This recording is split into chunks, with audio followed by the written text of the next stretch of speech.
After receiving backlash, Senate President Tito Sotto clarifies that his statement on who he owns or who owns the fish in our exclusive economic zone is actually just a joke. But for Vice President Leni Robredo, Soto's comment was very much insensitive. Mean Los Baños with the rest of the story.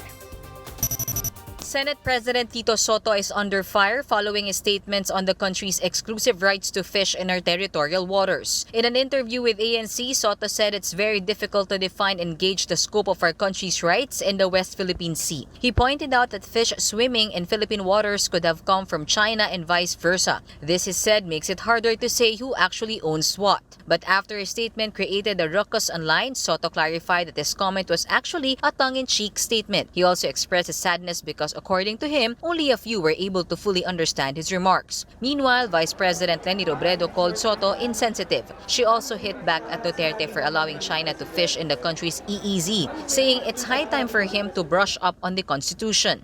Robredo pointed out that the 1987 Constitution explicitly states that the Philippines has sovereign rights over its exclusive economic zone. The Vice President also said that the government should show more compassion to its own fishermen. Para sa akin, at this point, kailangan nating siguruhin na maramdaman ng mga mangingisda na hindi natin sila iniiwan. Maramdaman nila na tayong lahat nagtutulong-tulong para makahanap naman silang hustisya sa sinapit nila. Senator Richard Gordon meanwhile said that foreign policies must not be based on personal relationships. He added that the president should consult Congress first before allowing a foreign country to fish in our waters. Our foreign policy and our defense and our national interests cannot rely on personal friendship. There are provisions in the UNCLOS that if you cannot fish, because if you're over, there's a surplus, and if you allow other countries to fish, you may allow it. That's an act of sovereignty.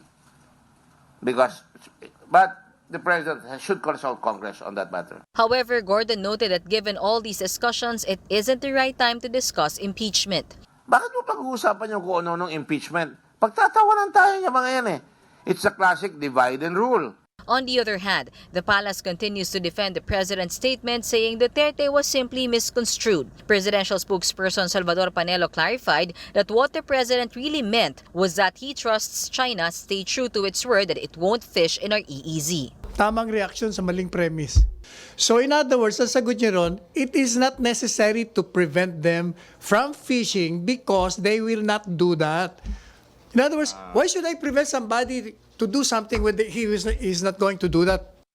Panelo also noted that Duterte and Chinese leader Xi Jinping had already made a deal on exploiting resources within the Philippines' EEZ. He admitted, though, that the matter wasn't brought up before lawmakers. You cannot stop the president from doing measures, steps that, to his mind, is the correct way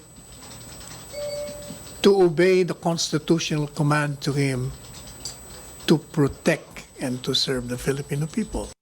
Reporting for News 5, Mean Los Baños, We Are One News.